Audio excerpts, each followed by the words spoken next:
Vamos lá, né, queridos? Vou continuar aqui.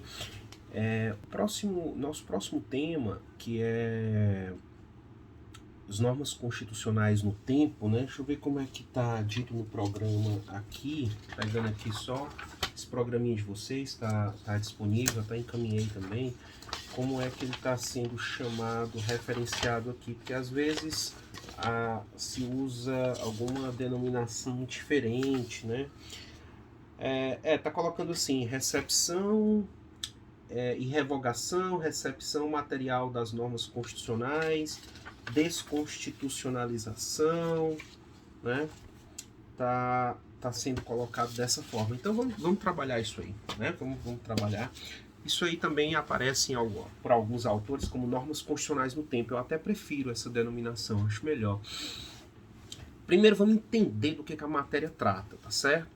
Porque é uma matéria que ela tem uns detalhezinhos até um pouco chatos, mas assim, chatos quando você está tentando, tá iniciando os estudos, tá bom? Não é chato no sentido de que é ruim, que é difícil, nada disso. Aqui não tem no direito, assim, vocês vão achar coisas difíceis em outras matérias. Direito constitucional não tem nada difícil não.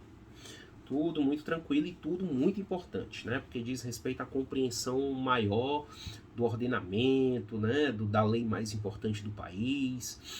Gente, esse assunto, normas constitucionais no tempo, como está falando ali no roteiro, recepção, revogação das normas, a grande preocupação é a seguinte: saber o que acontece quando é promulgada uma nova Constituição, o que acontece com a Constituição anterior. Tá? Vou até aqui aproveitar que tô aqui, vou até para mostrar isso aqui para ilustrar para vocês, tá? Isso aqui vai ter um caráter até ilustrativo aqui. Deixa eu pegar aqui. Pronto. Se eu fizer o seguinte, deixa eu ver aqui, vou colocar na ordem aqui certinha, tá?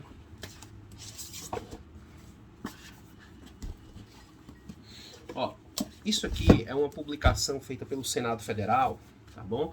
Que tem, aqui está em brochura, encadernado, todas as constituições brasileiras. Portanto, as manifestações do poder constituinte originário, ó, 1824, 1891, né, 34, 37, e por aí vai, pra gente não perder tempo. Pois bem, então, assim, à medida que nós temos aqui as nossas constituições, se é promulgado, vamos pegar dois exemplos aqui, pegar duas dessas, ó. Tá aqui, eu tenho a Constituição, foi outorgada a Constituição de 1824, né? Tá vendo aqui até o Dom Pedro I na capa, e você tá vendo aqui a de 1891, até na capa tá o Rui Barbosa, né? Ó. Foi promulgada essa Constituição. Aí, esse assunto ele quer saber o seguinte: o que vai acontecer com essa que existia anteriormente? E mais, e o que vai acontecer com as leis? Quando eu promulgo nova Constituição, o que vai acontecer com as leis que foram elaboradas durante a vigência dessa Constituição aqui, dessa? O que vai acontecer? É isso que esse assunto analisa, tá certo? Coisas muito interessantes, né? Então, eu promulguei novo texto. O que acontece com o texto anterior? Vamos pensar? Tá? Bom, pessoal, promulgou-se novo texto, tá aqui, 1891, tá? Revoga-se completamente o texto anterior, tá? À medida que se promulga nova Constituição, revoga-se integralmente a Constituição anterior. Então, na sequência, ó, quando a Constituição aqui de 34 foi promulgada, revogou-se integralmente a de 1891. E assim sucessivamente, à medida que nós tivemos, né, manifestações do nosso poder constituinte originário. Olha aí, tá certo? Então, à medida que o poder constituinte originário se manifestou, novas constituições foram promulgadas, tá certo? E revogou-se integralmente a Constituição anterior, tá certo? Que também se chama na doutrina constitucional de revogação por normação geral. É quando revoga integralmente, né, o texto anterior, tá certo? Então, neste caso, Se você lhe perguntar o que acontece quando se promulga nova Constituição e o que acontece com a Constituição anterior, ela é revogada integralmente, tá certo? Isso é o posicionamento majoritário, é como funciona no Brasil, como sempre funcionou, tá certo? Isso a gente está falando, gente, de Constituição para Constituição, tá bom? Agora, como vocês sabem que no direito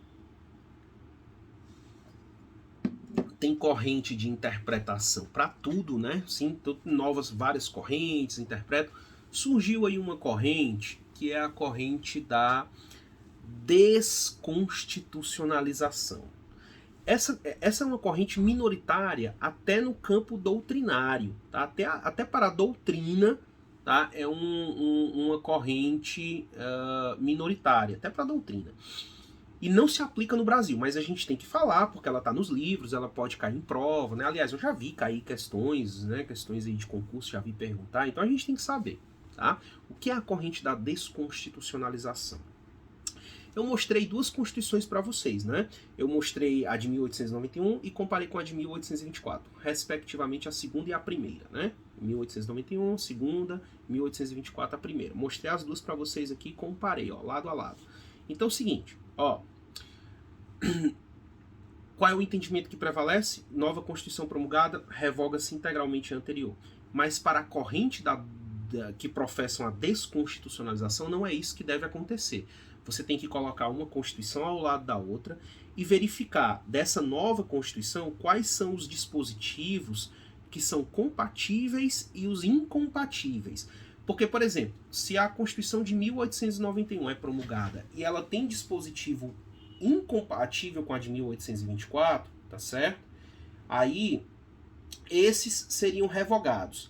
Mas se a Constituição de 1891 tiver dispositivos que sejam compatíveis, a de 1824 tenha dispositivos compatíveis com a nova, esses dispositivos eles passam a ser recebidos pela nova Constituição, recepcionados como se fossem leis, tá? Tem princípios que não dá nem para comparar. Vou dar um exemplo.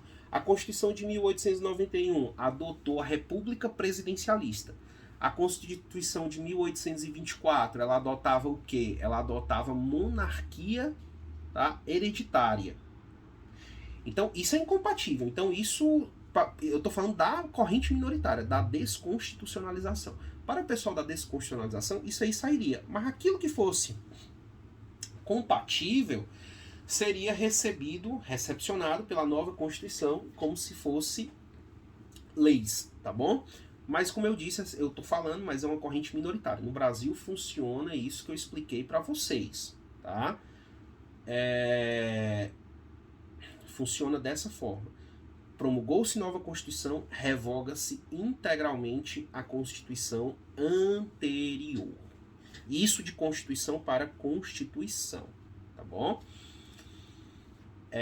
Para o pessoal da desconstitucionalização, teria que verificar a compatibilidade. E para o pessoal da desconstitucionalização, Constituição só revoga Constituição, lei só revoga lei, decreto só revoga decreto. Certo? Agora vamos tentar compreender um outro ponto fundamental. Certo? Esse outro ponto fundamental é o seguinte. E quando uma Constituição é promulgada? Tá? Vamos pegar aqui, né, desse exemplo que eu utilizei, vamos pegar aqui a Constituição de 88. Quando a Constituição de 88, quando ela foi promulgada, gente, o que aconteceu com todas as leis no Brasil que já existiam? Esse é um grande tema, um tema muito interessante, né? Porque nós sabemos que até hoje nós temos inúmeras leis que foram elaboradas aí no decorrer da República, até do Império, né? E que essas leis ainda estão em vigor. Tem gente que imagina o seguinte, que promulgou-se novo texto, o anterior, a Constituição anterior, você sabe, né? Revoga-se integralmente. Aí tem gente que pode pensar o seguinte, bom, se promulga nova Constituição, revoga também as leis anteriores. Gente, isso não pode acontecer, tá? Porque se uma coisa dessa acontecesse, uma nova Constituição tivesse o poder de revogar integralmente as normas anteriores, tá? a gente ficaria diante de um vácuo normativo. Do dia para a noite, você não tinha mais uma legislação que regulasse as relações entre particulares, como é o Código Civil. Você não teria uma legislação que expusesse como é que o Estado pode exercer o seu direito de punir, que é o Código de Processo Penal, bem como a codificação, a previsão dos crimes, que é como está no Código Penal, tá certo? Então você, do dia para a noite, você ficaria assim num verdadeiro vácuo normativo. Então, friamente falando, porque não é tão simples, eu vou até esquematizar, até usar o quadro hoje aqui com vocês e até esquematizar isso para que entenda melhor. Quando você promulga novo texto, e você tem leis anteriores a esse texto, você vai analisar várias coisas. Você vai analisar primeiro se o conteúdo dessas leis anteriores, tá, se elas não ofendem a nova Constituição. Porque é óbvio que se você tem uma lei que disciplina uma determinada situação, tá, e essa situação ela conflita com a nova Constituição, essa lei ela não pode ser recebida. Porque a Constituição ela passa a ser agora a casa. Você vai receber na sua casa alguém que está em desacordo com você, que não, né, que não lhe é uma persona grata, você não vai receber. Então não entra na casa que é a Constituição, tá certo? Vamos criar um exemplo. A Constituição no artigo 5º, tá certo? Artigo 5º, inciso 3º, vai dizer que é vedada a tortura, o tratamento desumano ou degradante, tá? Dito isso. Vamos imaginar que antes de 88 você tinha alguma lei que fizesse menção à tortura. Percebam, essa lei ela era materialmente incompatível com a Constituição. Professor, por que o senhor está usando esse termo materialmente incompatível? Tá? Gente, porque quando a gente está falando em norma material, a gente está falando de conteúdo. Eu expliquei isso para vocês lá atrás. Tentam lembrar das aulas de classificação das constituições, né? Lembram que quanto ao conteúdo, eu falei que as normas tinham um caráter material e formal. E esse material, ele dizia respeito ao que? A substância, o substrato constitucional. E o aspecto formal, ele diz respeito ao procedimento. Tá certo? Então, a gente tem que estar atento para isso. Uma norma materialmente constitucional ou materialmente inconstitucional, ela é aquela norma que viola conteúdo constitucional, ok? E quanto que uma norma formalmente inconstitucional ou formalmente constitucional, você está questionando se o procedimento dela foi o adequado. Tá certo? Se o procedimento adotado ali foi o procedimento correto, foi o procedimento certo para se adotar. É isso que a gente está analisando, tá bom? Então, quando a gente está falando de Constituição para leis, tá? Tô até fazendo assim com o braço para mostrar, né? Que Constituição e leis, tá certo? A gente analisa isso. Analisa o quê? Primeiro, o aspecto material. Aquela lei, o conteúdo dela é compatível com o conteúdo da nova Constituição? Se for, a gente poderá tê-la como recepcionada. Ela poderá integrar o ordenamento jurídico, porque a nova Constituição será um novo fundamento de validade dela. Agora você tem um outro ponto, um outro aspecto a se analisar, ok? Essa nova Constituição, tá? E as leis anteriores. Você tem que observar, primeiro, quando uma determinada lei foi elaborada. Ela foi elaborada em que momento? Porque você tem que analisar um aspecto de compatibilidade. É assim, ó. Se vocês pegarem o Código Penal brasileiro e vocês olharem assim, ali no frontispício, lá em cima, né? O Código Penal ele é o Decreto-Lei 2748, né? 2748, de 7 de dezembro de 1940. Decreto-Lei... poxa, fugiu aqui agora. Acho que é Decreto-Lei 27... Meu Deus, como é que pode ter um branco aqui? Mas tudo bem. Ó, se você olhar o Código Penal, ele é um decreto-lei. Vamos colocar assim, para não fazer confusão com a numeração. Eu só lembro que ele é de 7 de dezembro de 40, 2848, me deu um branco aqui agora. tá? Tá, mas eu não aguento esse branco. Eu vou dar uma olhada aqui, deixa eu ver aqui se eu tenho um código penal aqui impresso. Código penal impresso, eu acho. Ou não, não tá aqui.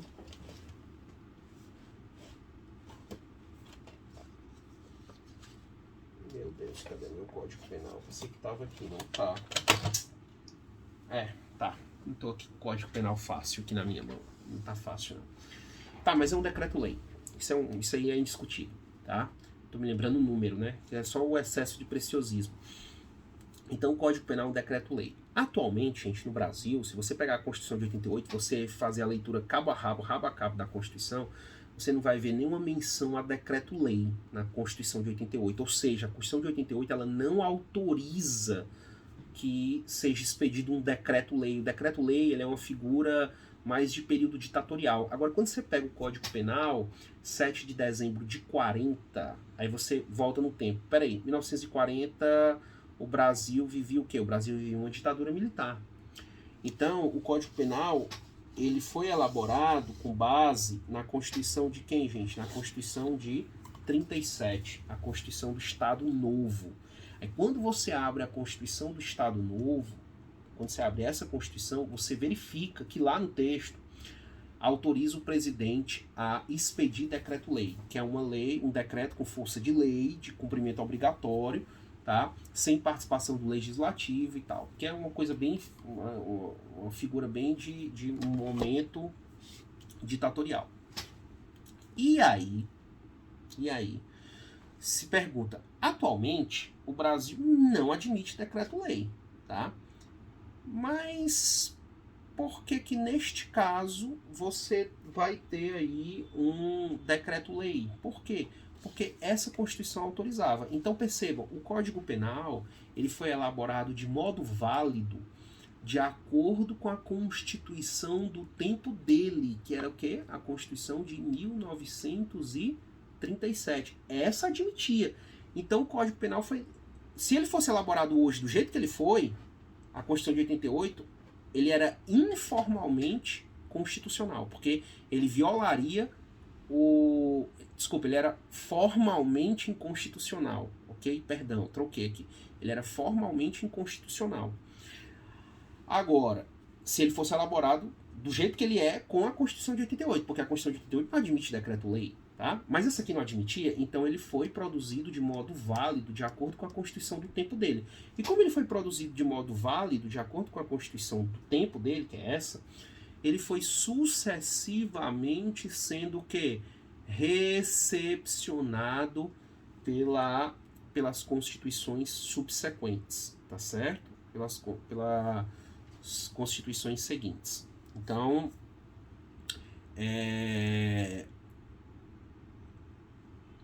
isso é o aspecto da obediência formal, tá? Como ele foi formalmente constitucional, elaborado com base na Constituição do tempo dele, tá certo? A gente vai falar, tá? Que ele foi recepcionado pelas constituições subsequentes. A de 46 recepcionou, passou a ser o novo fundamento de validade, a de 67, a de 69 e a de 88. Tanto é que ele está em vigor que os senhores estão estudando ele, Código Penal, tá certo? Então esse é um aspecto muito importante. Eu vou tentar aqui rapidamente, talvez para visualização ficar um tanto melhor, vou usar meu quadro aqui, pedir licença rapidinho aqui, para fazer um esqueminha, tá? Eu acho que esse esqueminha, ele me ajudou bastante, foi assim que eu aprendi, pode ser que ajude vocês também. Quando eu comecei a aprender isso aí, passei a fazer esse esqueminha, não encontrei esse esqueminha em livro, achei bacana, acho que eu vou até patentear aí depois. Aqui, deixa eu ver aqui, CF, pegar CF 88, aí eu vou colocar aqui leis post, leis ante, aí vamos lá, não, deixa eu colocar de vermelho para destacar melhor aqui para vocês.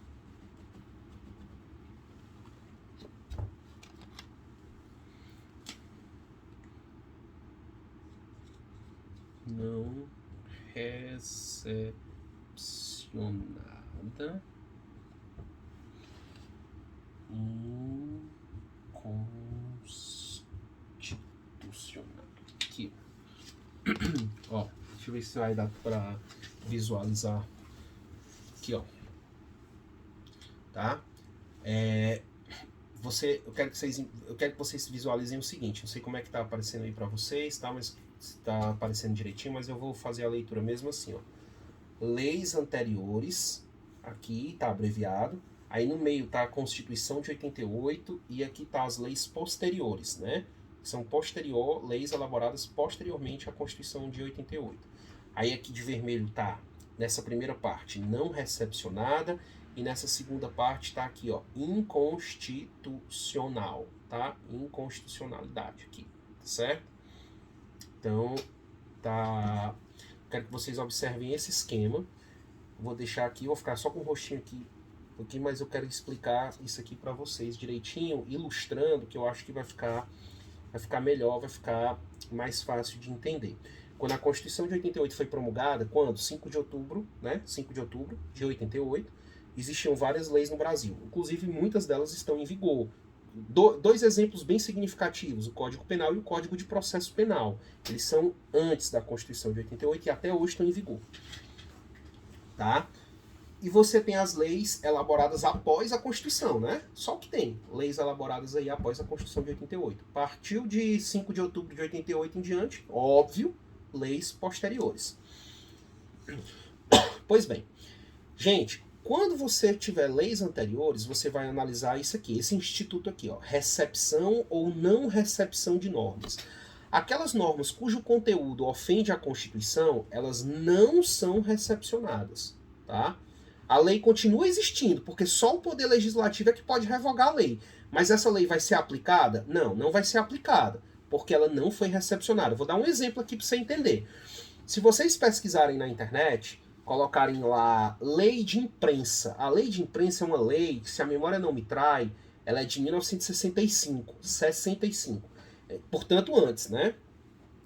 A lei de imprensa, ela foi considerada inválida, portanto, não recepcionada, toda a lei, por ofender o conteúdo da Constituição, tá certo? Essa lei que é anterior. Então, ela não foi recepcionada, ok? Mas ela continua existindo? Continua, mas ela não produz efeitos, porque ela não foi recepcionada, tá bom? Ou seja, você não poderia elaborar uma petição com base na lei de imprensa, porque a lei de imprensa, ela tá em... Professor, ela tá em vigor? Tá em vigor. Mas ela não vale. Não vale. Mas por que ela tá em vigor? Porque o Poder Judiciário, ele não pode revogar a lei. Quem tem que revogar a lei é o Legislativo. Enquanto o Legislativo não for lá revogar a lei, tá? Elaborar outra, revogando, ou simplesmente elaborar uma lei que revogue a lei de imprensa, ela vai continuar lá, mas sem produzir efeitos, tá certo? Aí, muita gente vai dizer o seguinte, que as leis anteriores à Constituição seriam inconstitucionais. Não está correto esse raciocínio. A gente só vai usar essa expressão que é tão comum, tão do dia a dia, constitucionalidade ou inconstitucionalidade, quando a gente faz um confronto de uma lei elaborada no tempo dela, tá? Por quê? Porque não é a Constituição que estatui o seu conteúdo, a sua carga de princípios. Então a gente tem que fazer a análise se uma lei é compatível ou não com a Constituição quando a lei é elaborada com o tempo dela. Como é que eu posso dizer que uma lei que foi elaborada lá em 40 ia ser inconstitucional quase 50 anos depois da sua elaboração, se ela foi elaborada olhando para a Constituição do tempo dela? Então, quando a gente fala que na inconstitucionalidade, o que é um processo de inconstitucionalidade? Tá? É quando uma lei ou ato normativo é elaborada em desacordo com a Constituição. Será que eu posso dizer que uma lei elaborada há 30, 40 anos... Quer dizer, 30 não, né? Porque 30 já bate aí com a de 88. Mas uma lei elaborada há 50 anos, tá? Uma lei elaborada há 60 anos atrás, eu posso dizer que ela seria inconstitucional com a Constituição do futuro, que eu não ia saber nem que ela ia existir? Então, por isso que se prefere, tecnicamente, utilizar a expressão não recepção, tá? Agora, a lei que é elaborada após a Constituição de 88, aí eu posso fazer o confronto. Por quê? Porque a lei já foi elaborada olhando para essa Constituição. Aí eu posso dizer que se ela viola princípios e que se ela viola procedimentos impostos por essa Constituição, aí a gente está falando sim em inconstitucionalidade. Porque inconstitucionalidade nada mais é do que isso, verificar a compatibilidade ou incompatibilidade de uma lei perante a Constituição.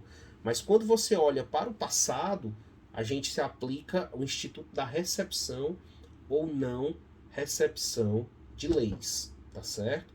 É assim que deve funcionar. Se você fala que uma lei elaborada lá em 40 é inconstitucional perante a Constituição de 88, o nome que se dá isso aí é uma inconstitucionalidade superveniente, tá? Superveniente.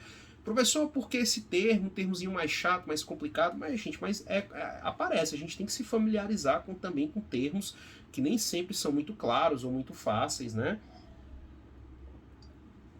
De se compreender, porque o direito ele tem realmente essa característica, ele é uma ciência que ele tem uma linguagem milenar, uma linguagem própria e que a gente tem que se adaptar, tá bom? Então, leis que são anteriores à Constituição, a gente verifica se ela é possível ser recepcionada ou não. Para adotar recepção, tem que verificar se ela foi elaborada, se o conteúdo dela não ofende a Constituição e se ela foi elaborada de acordo com os termos da Constituição do tempo dela.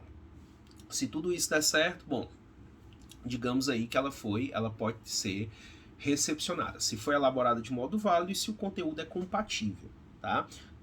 Se o conteúdo dela é incompatível, ela foi elaborada de modo inválido, a gente vai dizer que ela não foi recepcionada. Ou, como alguns preferem falar, ali há uma inconstitucionalidade superveniente, porque passou, ela podia ser até constitucional, aquela lei podia ser até constitucional no tempo dela, mas com a nova Constituição superveniente, que vem depois, né, a Constituição que veio depois, ela se tornou incompatível. É assim que a gente fala, tá certo? É assim que essa é a expressão que a gente usa. Pessoal, o seguinte, a gente finaliza aí, né? Olhando aqui o roteiro, ainda tem uma parte que vocês devem estudar por EAD, que é a da questão da repristinação constitucional, ela tá ali por EAD. Se alguém tiver ficado com alguma dúvida, que leu a parte do EAD, que vai ler, a gente vai ter um tempo aí muito grande, né? Porque eu estou antecipando a aula do dia 9, então a gente vai ter um tempo aí muito considerável até o nosso próximo encontro. E aí, se tiver ficado alguma dúvida, tá? Eu gostaria muito que vocês se manifestassem no início da aula, para que antes de eu começar a próxima matéria, tá certo? Eu pudesse sanar alguma dúvida que não tenha ficado clara em relação a isso aí. Vocês sabem que a gente não tem problema nenhum com isso, né? Tenho o maior prazer. E eu queria só aproveitar que eu estou fazendo essa gravação aqui daqui do escritório, né? E dizer para vocês o seguinte, que a gente tem sim que fazer as nossas leituras das obras jurídicas, mas eu queria pedir com muito obséquio, tá? Que vocês não deixassem de ler, tá? Obras preciosas que temos na nossa literatura, porque elas ajudam muito a compreensão de temas mais complexos, por incrível que pareça. Talvez vocês não acreditem, mas na minha dissertação de mestrado eu fiz um agradecimento, né? O pessoal fica agradecendo Deus, família, etc e tal. Eu agradeci, um dos agradecimentos que eu fiz foi ao Machado de Assis, o Eça de Queiroz e o Lima Barreto, porque se não fosse a sólida formação que essas leituras me proporcionaram ao longo da vida, eu não teria conseguido avançar em temas mais complexos. E eu lembrei disso agora e queria partilhar com vocês aí, tá, essa orientação. E também não deixem de conhecer, acho que muitos devem ter ouvido falar, mas não deixem de conhecer a obra do professor Paulo Bonavides, que infelizmente nos deixou, o nosso maior constitucionalista, um patrimônio do Ceará, tá? Embora ele seja paraibano de nascimento, ele morava muito tempo aqui. Então a obra dele é formidável, eu tenho vários livros deles aqui, talvez não dê para vocês observar, mas esse livro aqui é do professor Paulo Bonavides, que é a História Constitucional do Brasil. Eu vou ter esse aqui também, O Tempo e os Homens. Eu tenho curso de Direito Constitucional, Ciência Política, Teoria Geral do Estado, Constituição, Normatividade dos Princípios, do Estado Liberal e Estado Social, Teoria da Democracia Participativa, do país constitucional ao país neocolonial, os poderes desarmados. Então, todos esses livros do professor Paulo Bonavides, eu não tenho todos, tá? Então, é um autor que merece ser lido, relido, tá? Porque tudo que foi escrito de mais bonito no direito constitucional brasileiro está na obra dele, tá? Eu fiquei realmente muito triste. Assim, eu esperava, né? Eu assisti várias conferências dele no passado, tem até um livro ali autografado por ele, mas o professor Paulo Bonavides ele já estava com uma idade muito avançada, né? Ele já estava ali com seus 95 anos, né? E foi uma perda muito grande. Então eu não poderia deixar de exaltar, né, essa memória do professor Paulo Bonavides, que tudo que foi escrito de mais bonito no direito constitucional brasileiro está na obra dele, tá certo? Então, meus amigos, eu vou deixando meu abraço aqui, tá certo? Conseguimos aí nesse tempo terminar o poder constituinte, ver essa nova matéria, classificação, normas constitucionais no tempo, né? Analisar como é que funciona. Se tiver alguma dúvida, tá certo?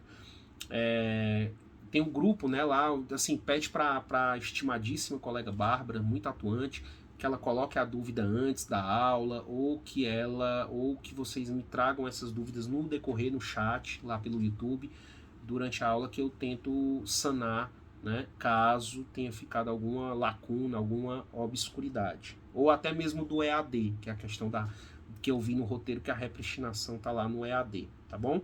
Então, moçada, forte abraço, tudo de bom, contem comigo, tá? Até a próxima.